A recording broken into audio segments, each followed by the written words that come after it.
Thanks everybody for joining this. Obviously, we're really fired up to be hosting this class with Walker Buehler, somebody we've been working with in a number of respects for quite some time now. So we've just been excited to share the story a little bit.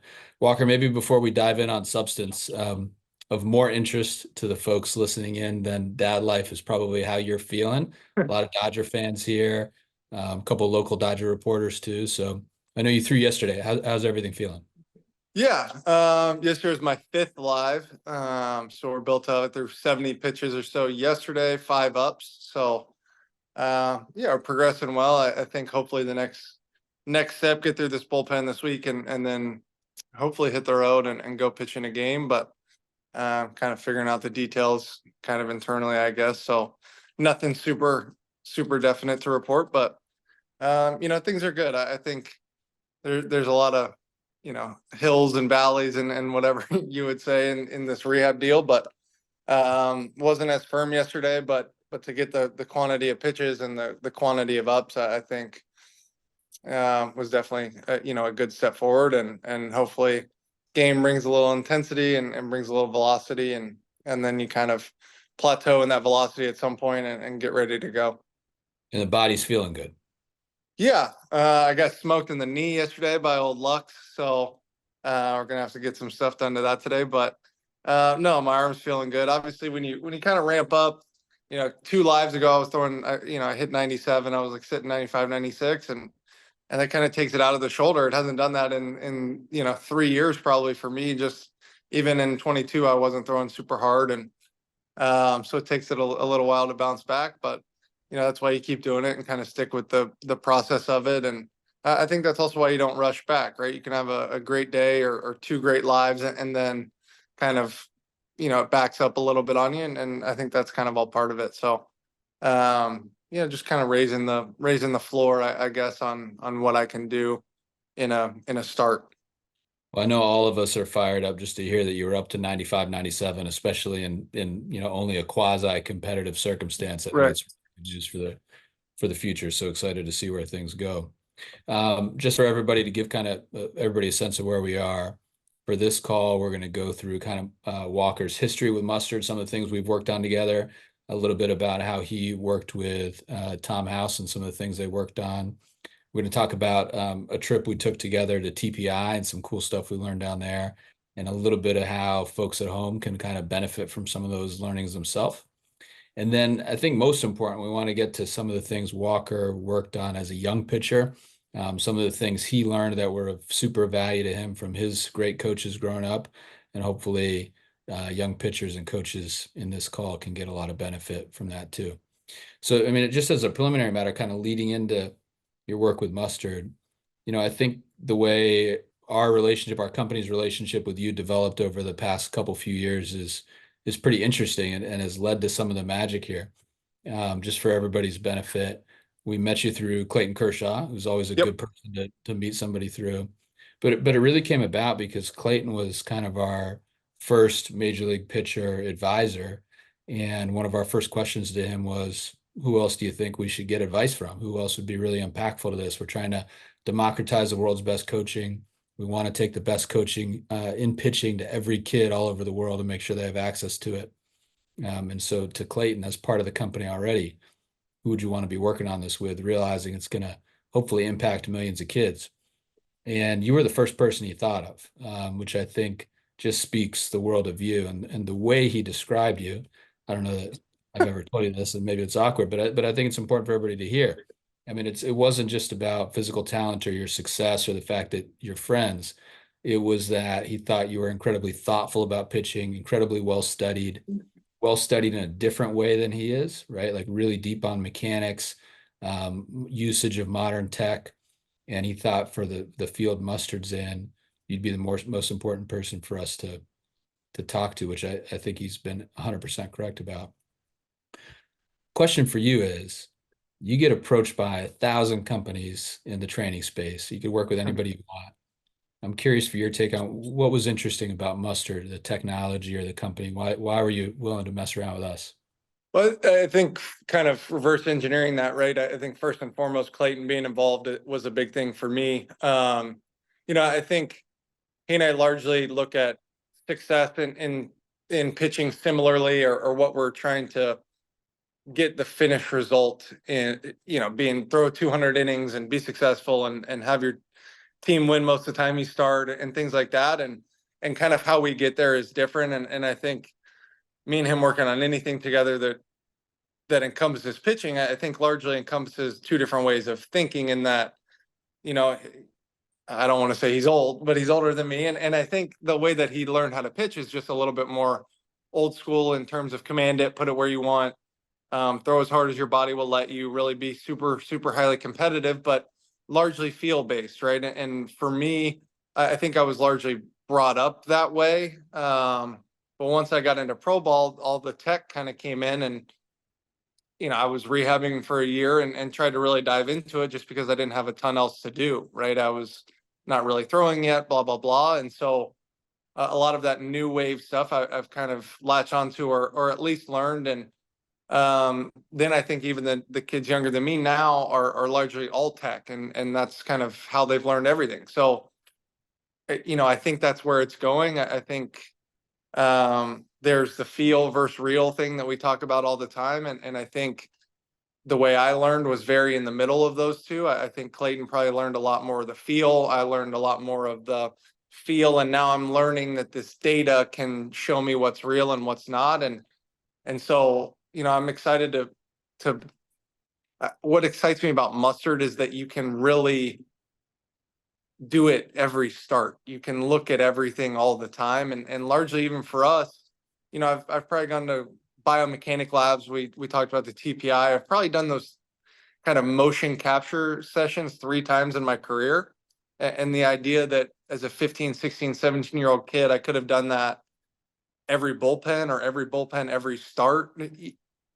There's just an access to kind of the tech that I think is so unbelievable. And I think the ability to do it from the stands as a dad or as a coach, I think is huge. But I think one of the big foundational things is that you have to understand what you're actually looking for, or how I can find this data. How can I alter that? How can I make myself check more of these boxes, right? And that's kind of the old school way, and the mechanic and all of that stuff. But even having this baseline of um, quantitative look at what you're doing, I think is huge. And for me, it's been largely important in terms of coming back and getting my delivery to a place that I like it a lot more than I probably used to. No, that's great to hear. I'm going to get into the specifics of the delivery too, and we'll talk more about the lab settings and some of the things we learned there. But look, I think your relationship with the company took a turn for the much better from our point of view. Initially, you're advising us, and then there comes a point where, for some reason, I asked you whether you wanted to talk to Tom about your own pitching, Yeah, and you were enthusiastic about that. And yeah, I'm curious to get your take on that. I mean, because for me, I pitched. I'm even older than Clayton, if you can believe that. So there's something. So for me, I grew up idolizing Tom House, and I didn't know whether you would have had that kind of same experience, but you yeah, jumped all over it when I offered that intro. Maybe you can tell us why. yeah. So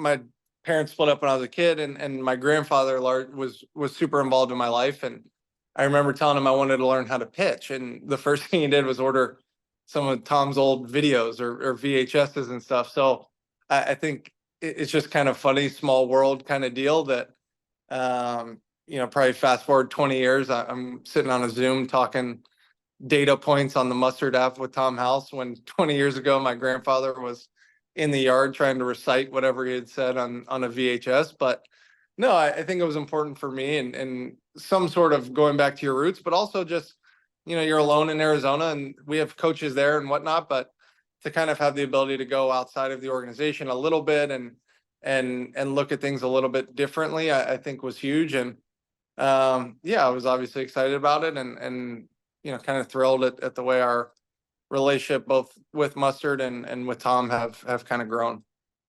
Great. And obviously, in the Dodgers organizations, you got people we had huge respect for. I mean, Mark Pryor to start with is a big Yep. Tom House guy, as most people know, and then Connor McGinnis. I got about a Yep. thousand of these sitting around my desk, thanks to Connor and his brother Mike. We're big fans of that product. And then Brandon McDaniel's been a great friend to us too, Yep. and I think a lot of you said of him. Um, well, maybe we can start talking now about some of the mechanical things you worked on with Tom. I mean, Yep. you said that you think your delivery is at a place now where you like it a lot more than you ever have before. We've got some visuals we want to run through that show kind of where you started with Mustard and Tom and where you are now. But Yep. before we do that, maybe in your words, what do you like better about your delivery now? Yeah, I mean, I think anytime, so obviously it was going through a, 14 to 16, 18-month rehab, right? And I think having gone through this now the second time, that you kind of have to look in the mirror and say, hey, maybe the foundation of what I'm doing is a little flawed, right? And I think we kind of can get caught up in especially in professional baseball, the season's so long and the off season's so short. There's not as much time to really relearn or redevelop your base, maybe as there would be in a college season or high school season. You think about if you're making 12 starts or 14 starts in a high school or college season, there's a lot of time to go, hey, let's revamp this, let's do that.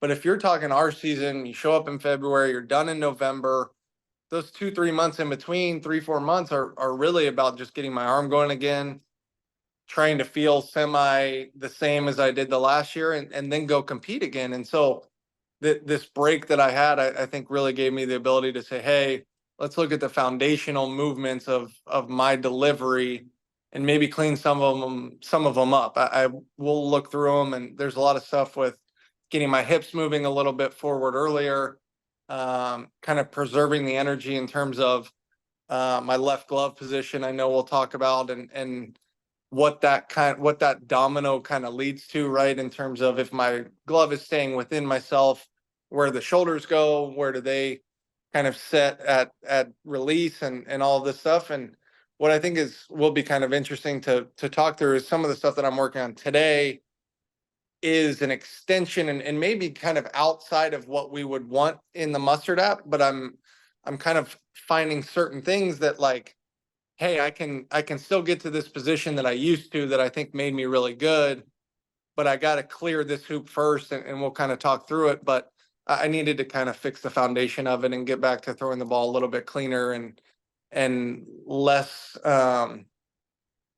devoted to just making a ball move, right? I think I got really heavily the wrong way into throwing a lot of cutters, throwing a lot of sliders, and my delivery kind of lost its way a little bit in trying to achieve those things. And so I think we're now kind of take 2 steps back to take a couple steps forward in terms of getting this base right, and then now moving forward to do some things that maybe for a performance only end, right? I think just to highlight something super insightful, like through Mustard, we help people track when their mechanics go offline and we help give them instruction how to get them back. Yep. You're identifying why your mechanics went offline, which is maybe Mm-hmm. thinking about the movement you wanted from the ball. Maybe your body started getting a little bit too kind of around things because of Yep. that. I think really important insight for young pitchers to hear that you got to watch out for the why things might be going Yep. offline. So maybe with that, let's start to look at some of the older visuals from some initial pitches. So you mentioned kind of like the end result of keeping the glove inside the frame of your body, Yep. storing the rotation a little bit longer, keeping your hip shoulder separation. We call it torque retention. We'll look at those variables later, but they all kind of lead to this moment at release point. So, Yep. so what we're looking at here is Walker, you already know, but I'll just give it for everybody's benefit. On the left is late in the season, last season, when we all went down to TPI. That's you in the lab.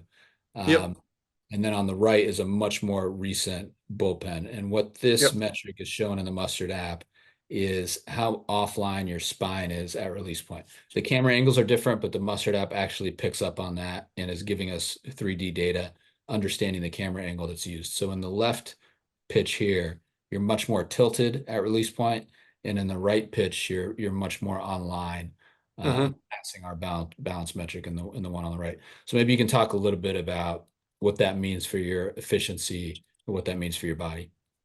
Yeah, I mean, I think it's interesting, right? If you look at my old deliveries in terms of when I first came up, obviously the numbers and the velocity were bigger, right? And being younger, I was able to get in these positions and just hold them, right? But as you get older, there's some positions that are just kind of unsustainable. And if you look on the left, that balance, that left side bend, it's something that I've kind of always hunted. I wanted my arm to be higher than it really was. So my release point's really like a 3/4, but in game it really climbs up to a high 3/4, and that's from the side bend, right? It's not from my shoulder.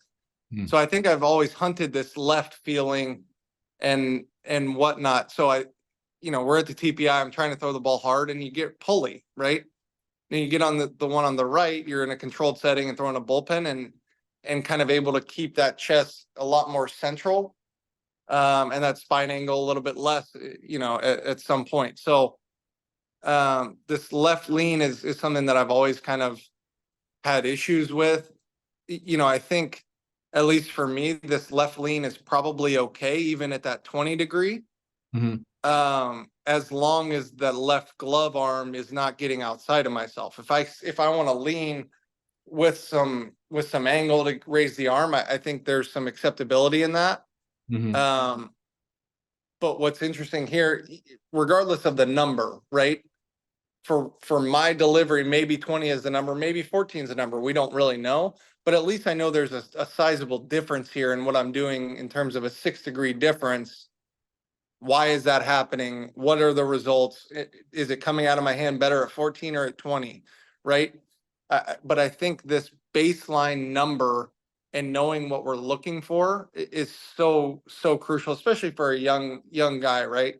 If you're a 15-year-old and the arm works well and whatever, these things will help you. I'm largely a old dog in terms of my mechanic, hard to learn new tricks, but there's a 6 degree difference in these two deliveries. When you're talking about 15 degrees is kind of the point that you want. 6 degrees is a lot, right? Yeah, it is. Percentage wise of that 15. So kind of realizing and being able to look at something and say, hey, here was my good days. Let me look at the numbers. The numbers were this on this day. Now I have a baseline for what I'm trying to shoot for all the time, right?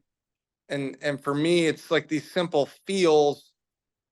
On the left, I could have felt something and we probably talked through it. And on the right, I felt something else and we talked through it. Well, now you can direct yourself to use the feel that gave you the better result.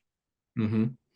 Well, while we talk about that feel for a minute, maybe we can let's look at the same pitches, but we actually have the visual showing the Yep. variable we call swivel, which is the glove side you were talking about there, and so it'll show the difference in your glove side. But I'm curious, you talked about okay, the spine staying more on line there. Do you notice a difference in velocity, whether you're getting more left lean as you called it, or whether you're staying more on line? Yeah, so I think largely this number for me is predicated on intent, or predicated on in game. I'm going to have a lot more spine angle to the left than I would in a bullpen setting. But I think that's something you have to know about yourself, right? On the left, where it's TPI, I got all these people around me. I'm excited. I'm trying to throw the ball hard. My initial move is to pull and pull harder to the left. Mm, If you know that about yourself, right, there can be some acceptable miss in terms of, oh yeah, I'm amped up. It's a big game. I'm going to have a little more left lean, right? hmm. But if I can also learn how to throw 94 without that spine angle, which you're looking at on the right, I think that bullpen I was 92, 94, and on the left I'm 92, 94. I'm doing it a lot easier on the right, right? Like that spine angle being better says that I'm doing this easier, or easier on my arm, easier effort wise. Hmm. So then it's a lot easier for me to trust that, like, I don't have to pull to throw this velocity, right? And I can do it healthier and safer and whatnot. So um yeah, you kind of weed through these numbers and you use them to validate certain feelings. And for me, that real hard left pull is something that I've always done. But I think now, knowing through this app that on the right, I'm throwing just as hard, spinning it just as good, everything's equal coming out of the hand, but I can do it without having to use that feel or that pull, I think is invaluable, right? That's great to hear. And just so everybody knows, this visual here, we call it stack and track. This is the angle of the shoulders as it relates to the target line at release point. So Walker described earlier feeling a little bit spinny or overly rotational at release. It talks about pulling sometimes. So on the left, what you're seeing here is that his right shoulder has rotated more towards home plate at release point, than it has in the image on the right. The image at the Yep. right is much more square towards home plate. One of the kind of old school ways Tom House has always talked about looking at this, and I think is really interesting to have in mind as you look at Walker's videos. Tom, before Mustard existed, Tom would look at the way somebody's shirt moved, which I think is genius. So like when we look at some of the older videos of Walker, you'll see the shirt at release point is kind of twisting to the left. And in some of the newer videos of Walker, you see the shirt more billowing straight towards home plate, which is just an old school way of indicating that the momentum's going more towards home plate, which I think is Yeah. fantastic. And for instance, for me, right, this number, I'm going to be a lot more um, strict on for myself, right? That's kind of the new thing, is trying to get myself a lot squarer to the target, whether my right shoulder or left shoulder is up. For me, the left pull is not acceptable. Left lean is more acceptable, right? So the last number we're looking at is a lot more spine angle dependent and the lean, right? So for me, if I want to raise my arm up higher and lean, that's fine. That doesn't mean I can let the right shoulder get way forward, which is what this is telling us. So honestly, my perfect delivery is a little bit higher in the last metric and squarer in this one, right? So I want that 8 degrees on this metric, but I'm okay with a little bit above that, above the threshold on the last one. Just that's the way that I throw. Yep. No, I think that was Um, really helpful for people to hear. And I think one other thing is you were demonstrating the lean. yeah, Your eyes are still level when you're leaning. It looks to me. Is that right. right? I'm leaning to give my right arm more room to get up, right? I want my arm higher. And that's more of a performative measure, right? The fastball spins truer when my arm's more up and down, right? It kind of makes a lot of sense that way. But this right shoulder forward is something that I'm a lot stricter on than the last metric. And by the way, so this is swivel. This is what we call Yep. swivel is whether the glove is inside your torso. Yep. And from a front view, we're actually going to change this metric in the app because of you, just so you know. But your glove is always kind of low, but as we're going to show from the side, it's still Yep. firm. And so Tom's view is you should actually be a pass on the one on the right. The way the Mustard app works today is we're Yep. looking at wrist angle, and technically your wrist is outside of that box.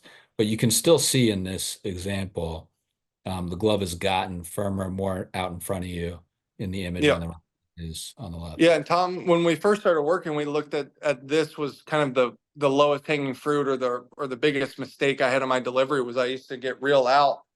And it was kind of interesting. He said he hadn't really seen many people do it, but I used to get to a spot outside and then kind of both my shoulders would release simultaneously and I would actually come back in, which is a weird move, right? But it's Mhm. also your body telling you that you don't really have to be that far left in the first place, right? If I'm about to release and it's outside and I release and it's inside, the body kind of wants to be there anyway. Now, is there maybe some recruitment of the left scap because of that? Maybe that's what I'm doing. I'm pinning and then releasing them both. But we kind of look through and maybe that's a compensation that I made when I was younger, because I believe I've kind of done that my whole life. But this one on the left, you can see, if you could see a half a click forward or on the better of these two, that Mhm. glove doesn't pop back forward like it used to. Right. Well, So we're going to see that from the side, actually. We'll see it yeah, perfectly from the side view angle. But I think also super important for people to hear what you're saying there, just in terms of feel. Like you're saying you're naturally recruiting strength that you're not thinking about. You don't have to right, think of every little muscle you want to use to throw a mile an hour harder. right, You're generating that naturally from the image you have in your mind of how you want to throw. I think that's important for people to hear. The yeah, one thing it does sound like you're thinking about is you don't want to get pulley with the left arm. It's okay to have some tilt right. in you, but you don't want to pull with the left arm.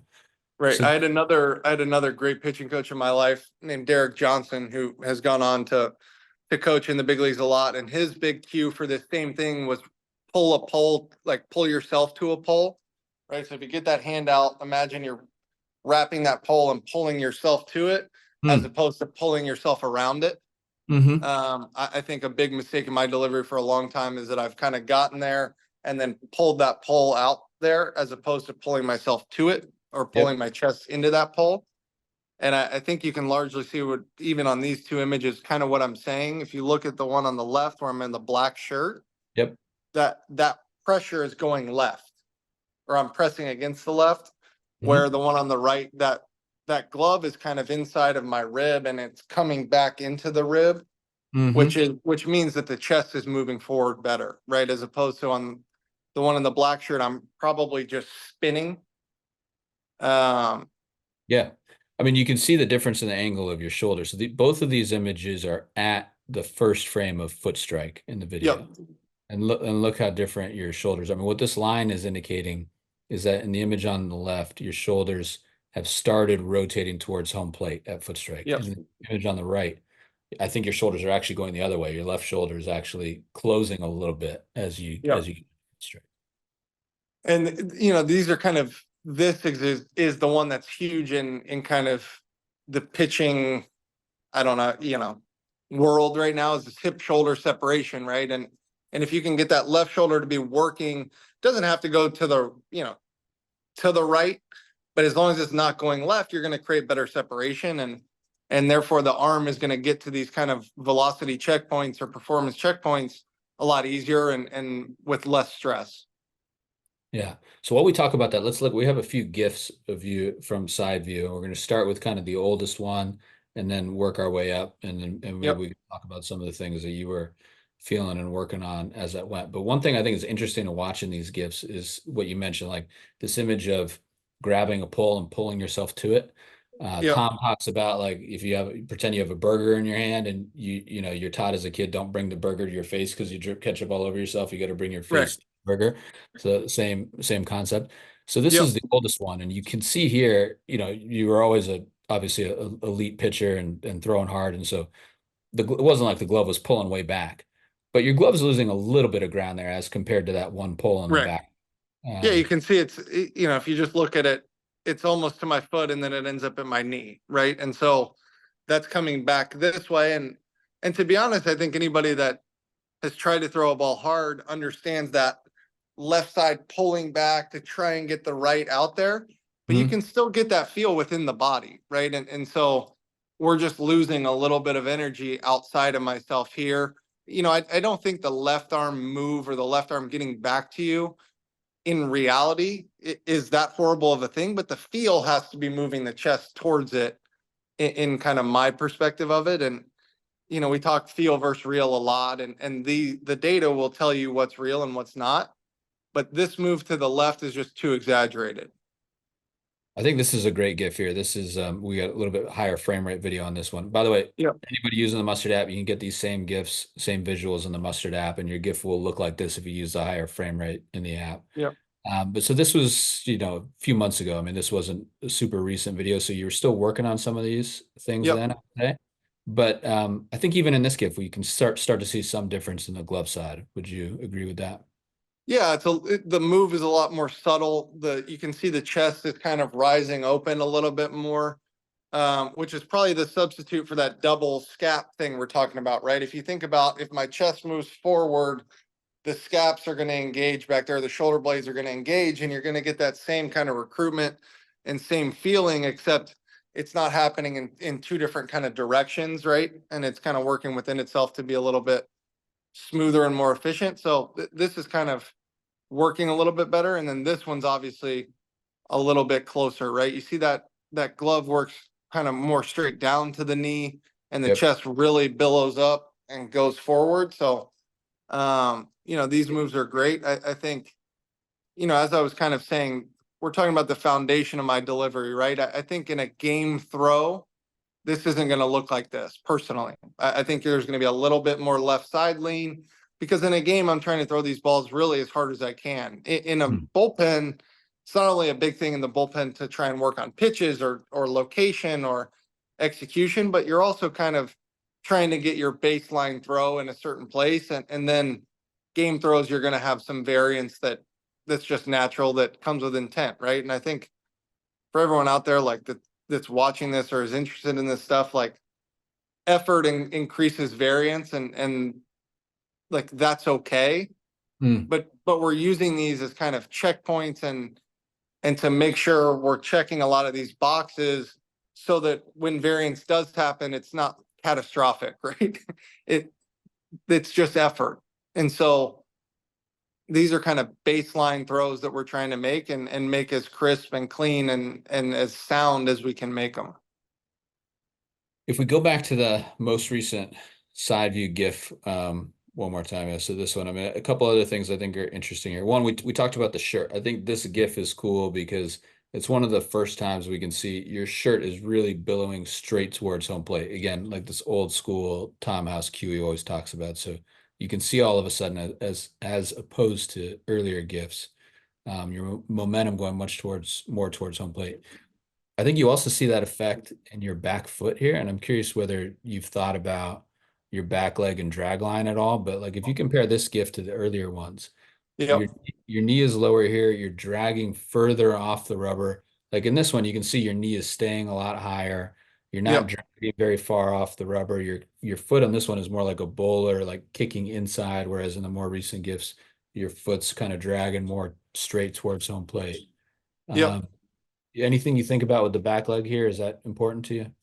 Yeah, I mean, I've always traditionally kind of, if you ask me, I would say I don't have a huge drag line. I think a lot of guys will realize that if they use less cleats or more cleats than other people, they really bang up their cleats or not. I've always been kind of a not bang up my cleats very bad, which means I just don't drag very much. But now we can kind of see why, right? If I'm moving left early, it's going to move the foot off of the ground. Hmm. And so in these last ones, you can see the drag is so much more, it's lengthened out. My foot is connected with the ground a lot longer. And that just means that the weight or the energy is moving towards the plate for a lot longer. Now I'm still in the camp that as long as that drag line is the right direction, you don't have to keep that foot there. You don't have to drag 5 feet like some guys, right? But Yep. I think it's more about the directionality of it and making sure that it's not shooting off like mine used to. Hmm. Interesting. Well, it looks like it's much more online. And by the way, Right. Tom would say ideal is like two of your own feet, which I think in the Yep. recent videos you're definitely getting. Getting Um, closer. Yeah. I want to just look at those front view last couple images one more time. The GIF of release point front view, and then also the foot strike kind of skeleton image. And while we look at that, I think Walker, I thought this like genius cue as you started talking to Tom, 6, 9 months ago, whatever it was, where you were using another, famous major league closer as kind of the cue to bring a lot of these things together. Maybe you could tell people about that. Yeah. We're talking about the Rivera cue. Yeah. Yeah. So I've always been a huge impersonator. And what I mean by that is you can largely tell me these mechanical things and I kind of have a tough time with them, right? Because this is how my body moves. If I try and throw a ball hard, certain habits are going to come out. It just is what it is. Um, but I've always been a lot better at saying, hey, I want to do this part of my delivery like this guy. And early last summer, a lot of the leg lift. Um, hold on one moment. There we go. Did I lose you guys? Oh no, you got us. We're good. Okay, we're back. So I've got a phone call. Unbelievable. Um, no, a lot of the stuff, my left leg was being raised really in line with my left hip as opposed to going back to the right hip. And so for me, the idea of thinking about shooting that knee backwards on the leg lift, really the easiest way for me to think about doing that is to just try and throw a ball like Mariano Rivera. And that really closed move and you see where that left knee is a little bit closer to the right hip as opposed to straight up and down vertically. And it just leads to a lot of good things, right? The left butt cheek shows longer, which means the weight kind of holds better. Then you get out over a little bit better. And by getting out over better, it means you have to have used your chest better. If you're getting your chest out over, that left arm can't really go left as bad, right? There's a lot of things that come out of that singular cue. And I talk to a lot of people about this stuff. And, I think the earlier in the delivery you can fix things, it creates this domino effect, right? Of things going better. And so I'm kind of always looking for singular cues really early in the delivery that fix a lot. And so that Rivera cue and just getting that leg to work back a little bit more off the ground, weirdly, we looked at the metric of the drift and the left ankle or the right ankle to the left hip and what kind of angle we can create there. It's kind of counterintuitive, but if I get that left knee to work back earlier, I actually create more angle between the right ankle and the left hip, Yep. which basically is creating more energy, right? So there's some counterintuitive things that you can try that lead to things, but obviously in kind of us working together and going through these things, hey, this cue leads to you check 3 more boxes, right? Or the angle on these things are moving better. Now I have verification, right? That this cue that I'm doing works better than other ones, right? Well, I just thought it was a genius thing between both you and Tom. Tom's always incredible about coming up with, like, we call it the chunkiest teach. Yep. What's the earliest thing in the domino that can affect a bunch of later things? You're talking about the angle of the right ankle to the left hip. We call that lift and thrust in the app, Yep. which you improved a lot at over time in the app. But I think it was really your brain came up with, well, if I think about imitating Mariano Rivera, a bunch of these things click into place. Yep. And I think, the great thing about this call is, especially with the mechanics we're showing from you more recently, we got a bunch of kids that can use you as the image. And hopefully that clicks a bunch of things into place for them. Here's the lift and thrust improvement over time, which you Yep. can see the angle that Walker's talking about there, and you can see the difference in the leg lift getting a little bit more coiled in the image on the right. Yeah, you can see on the left that left knee is kind of right inside my right thigh, and then it's a little bit more outside of the thigh, but obviously that's because of the angle of the left hip being a little bit more dragged back towards my right knee. It ends up opening the hips a lot better and creating a little bit more force. And in Tom's words, you're delaying rotation a bit Yep. more. Right. We're talking about, changes of just a few percent, but for you, a few percent is a huge difference. Yeah, I think the other thing is if we're inherently going to create the same amount of force with the back leg, right? Like how hard I push and how hard I'm trying to throw a ball is largely going to be similar. Delaying it means that I've always tried to explain it to younger kids. Like if I can create 100, right? And if I have to do it over 5 seconds, I only got 20 per second. But if I can delay it and I got 100 that I only need to use for 2 per second, then that force is going to be 50 instead of 20, right? And so if I can delay these things as much as I can, I'm largely going to rotate with the same force, with the same intent, with the same velocity. But if I do it later, I can do it over a shorter amount of time, and I can throw the ball a lot harder. Super interesting. It's Well, like it's like if you squat, right? It's a lot easier to squat heavy if you're allowed to just push like this.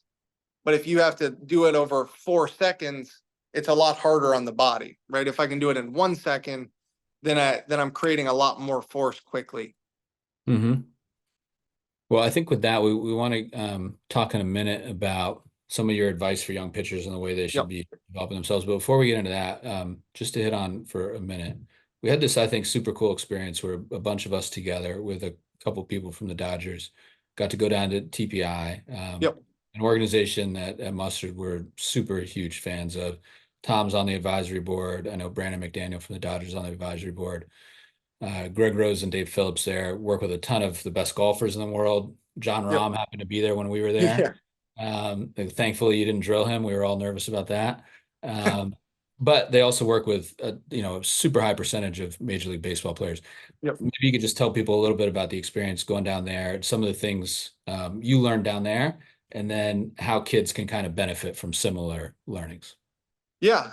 I mean, it's kind of an interesting two-part thing, right? The TPI is known as one of the best biomechanic labs in the world and really known for golf, but movement is movement and creating force to a singular point, which is what golf and baseball do, right? Just so happens theirs is on a tee and ours is moving, but we're really trying to create all this force in one spot. And so to rotate and some of the sequencing things are similar. Really the biggest difference is you're coming from under or coming from over. And so there's little nuances that are different, but yeah, it was cool. John being there was cool just to watch kind of how he's doing it. And, I think we largely talk about Mustard in terms of the accessibility, right? And John had been swinging the club well at that time and wanted to get the data on it so that if anything went awry, he could kind of figure that out. And I think the TPI for me was more of, hey, where am I struggling? Where can I get better? For him, it's more, let me make sure I got my good stuff on tape so we know where I'm at. I see the Mustard app largely like they see the TPI, right? And I want to get it on there, make sure I know what I'm doing well, what I'm not, and kind of be able to check in pretty consistently. But the TPI for me was more of a diagnosis of kind of, hey, where are we really inefficient? And we found some stuff out. I think we also got some confirmation on things that I do really well in terms of, the arm velocity stuff. And I think you have a second surgery and you go, why does my elbow keep getting hurt? Well, my arm's moving, what was it, like 30 or 40% faster than average or something like that. So you then realize, oh, I'm using my arm too much. So where's my body kind of lacking? And I put on a lot of weight after we left there. I got a lot stronger and tried to shore up some of these things so that, if my arm's going to take that kind of stress and move that fast, I better be throwing really hard. And to move my arm like that, to be throwing 92, there's obviously something not correlating. And obviously our work has kind of found some of that stuff and some of the, holes in the ship that we're trying to patch up. Yeah, no, thanks for going through that. I mean, just to be clear, I think anybody who's got the opportunity to go to TPI should go. Yep. It's Yeah, a I would agree. super informative, world-class coaches, and for an adults like Disneyland, sports Yeah. Disneyland. But Right, but it's also a selling point for Mustard too, right? If you can get similar data out of something off of your iPhone, as opposed to having to get on a plane and flying to San Diego, right? There's a lot of value in that. And listen, John Rahm and me and Clayton, like we're trying to perform at a super, super high level. But if you're trying to just make sure your kid's doing the right things, like, yeah, if you get an opportunity to go to the TPI, go. It's unbelievable. But not everyone has that opportunity. And to be able to do it on an app on an iPhone, I think is extremely valuable. so then to shift for a minute into kind of your youth as a pitcher Yep. and how we can apply that to make sure kids today are doing the right things for them. You're still a young guy, young pitcher. You weren't a youth pitcher that long ago, but the baseball world has changed, and kids are dealing with Yep. different pressures. Um, I think, you've listed for me a number of times, like the few things you learned from your great coaches when you were a kid, your grandfather and others. Um, Maybe you could talk a little bit about the things you did that you think led to velocity for you, and a Mhm. couple of the most important things that you think you learned as a young pitcher that helped you become a great pitcher. Yeah. I think the biggest thing is I was just a small kid, right? And wasn't super strong. My dad was pretty athletic and my family's got some athleticism to him, but I'm not Ken Griffey Jr.'s son, right? So it's just a little bit different, but I was always smaller and, um, I knew if I wanted to pitch, I had to throw strikes and there was just some little things like that I think lead to so much down the road, right? I think it's scary to me the way that pitching is being taught in terms of we're all trying to throw 95 at 15 years old. And then you look and strike percentage is down and they can't throw a second pitch and the delivery is obviously super coached and you look at a lot of the best guys in the big leagues, their deliveries aren't cookie cutter. They all do a lot of the same things at a lot of the same points, but they're athletic and they throw with athleticism. And you look at DeGrom and kind of the space that he eats up with his body. You can't do that if you're being mechanical, right? You have to do that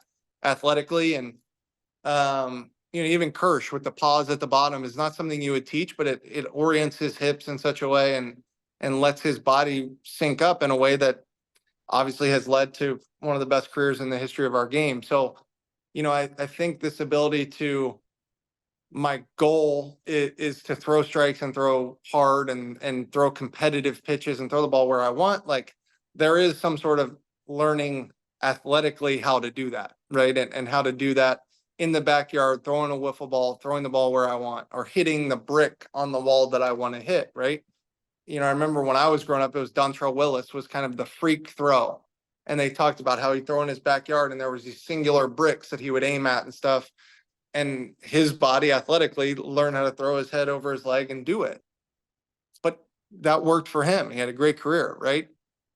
There's this combination of figuring out how to be athletic and how to check certain boxes in a delivery that lead to healthy, high performance pitching. It's not super difficult to figure out that, hey, this has to happen, this has to happen, but you figure out how it happens for you. You figure out the feels for you. And I think that was largely how it worked for me. I was always okay. I was always threw decently hard. I think I had 6 of my best friends make JV while I was still on the freshman team. So I was by no means a phenom. But by my freshman year, I grew 7 inches and threw a little bit harder and still threw strikes. And then my career started kind of getting going, right? So I think the timing isn't the same for everyone, but then I started working out and then I started getting stronger and largely kept the same delivery, and it just my body was stronger, so I threw harder, right? And I think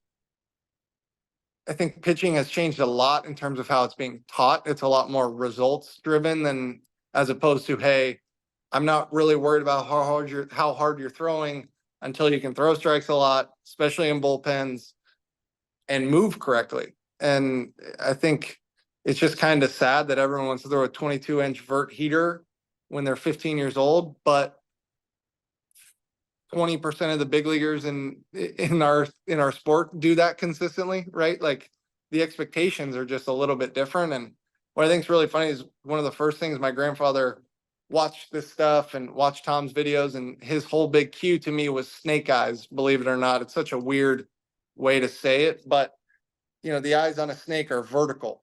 They're Hmm. perfectly in the center, right? That's how he wanted me to throw the baseball, was these 2 fingers pointing right at him. If you think about that now, that's 12 o'clock spin, that's high spin rate, that's vert, right? So from the time I was a little kid, when we didn't know what spin rate or anything meant, right? I would drop down and throw him a ball from over here, and he'd yell snake eyes at me to get my hand to work like this and get my fingers square.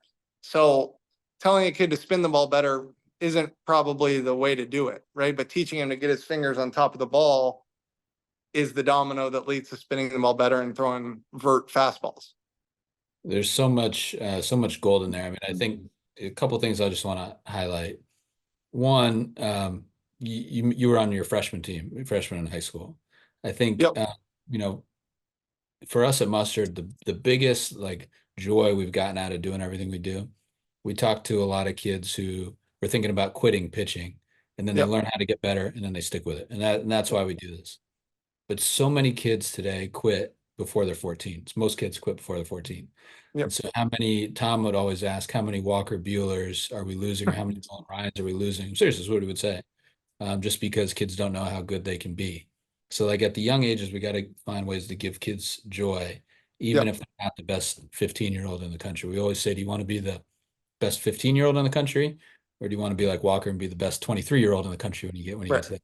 And those are, you got to strategize for that. You can't you Yep. can't do both. The other thing I want to highlight is Mustard. We always say, like Tom's thing is, there's one set of mechanical rules, but 1,000 interpretations and 1,000 different styles within those set of rules. So Mustard gives Yep. you the basic rules, but Yep. within that, there's a ton of different styles. Both you and Clayton have basically perfect Mustard mechanics, and you do it in entirely different ways, which is great.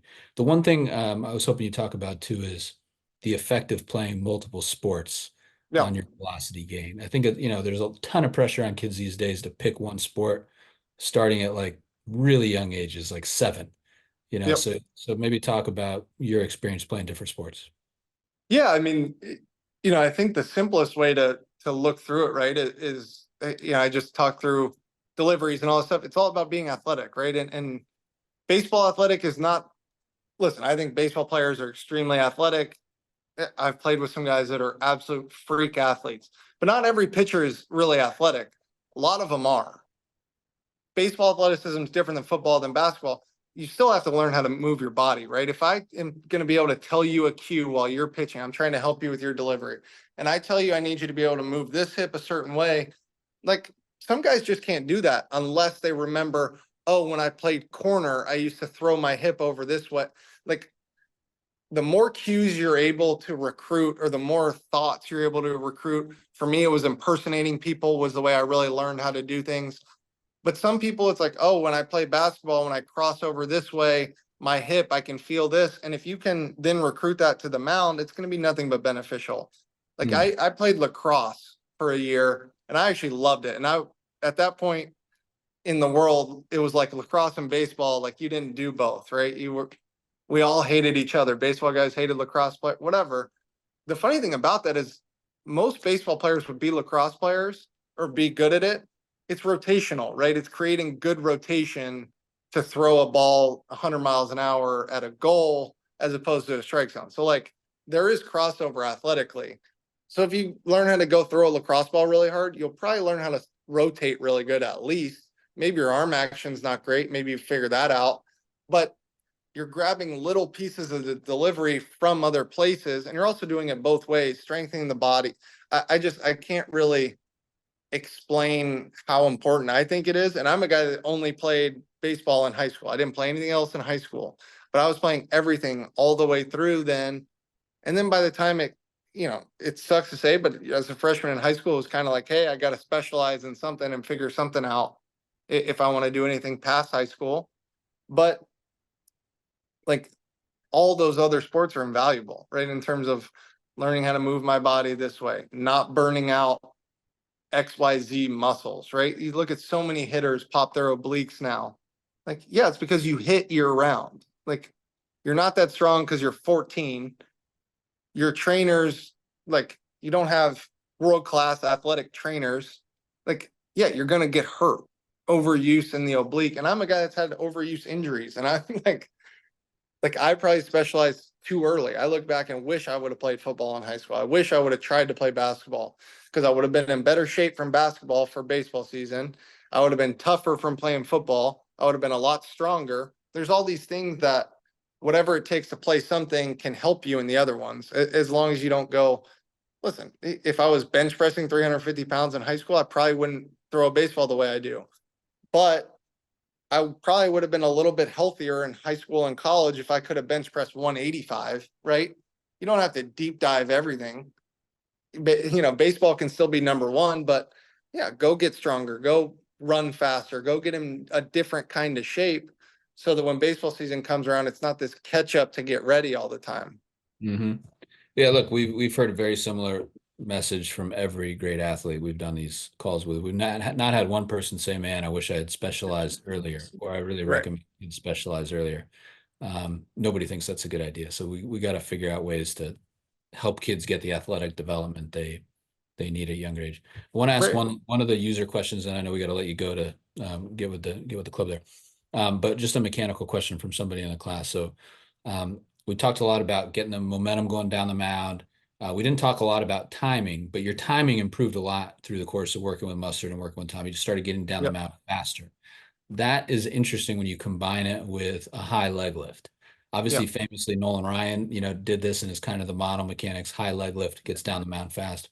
But can you talk about combining those two movements, both kicking your leg high and then also getting down fast? Yeah. I think I, I would talk about the opposite as kind of the like why I think the high leg lift is really important. If you ask kind of any younger kid, the hardest thing for them to do is throw a low strike out of a slide step, right? Because it's so hard. You have to be so strong with your hips to hold that energy with your shoulders to create the right angle to throw the ball down. Most kids that slide step throw the ball high. Hmm. That's the miss almost every time. The arm is late because the hips are out and then the ball goes up. So unless you can slide step and throw the ball with down angle firm, you should be lifting your leg as high as you can, right? If you're going to lift your leg at all, you might as well lift as much. Like I think I'm getting 5 or 10% more energy by lifting my knee above my hip than I would if I stopped at the hip, right? I'm creating this momentum, creating the down energy. Um, we talked about John Rahm.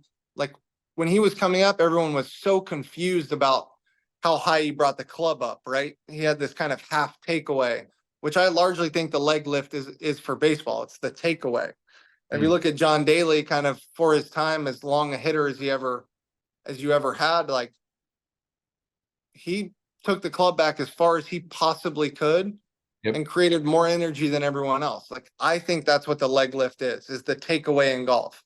Now, listen, if you can't throw strikes and if you can't command the baseball, you might want to cut your leg lift down, but you have to realize that you're probably cutting down the high end velocity that your body can create, because I think you're just grabbing more and more momentum.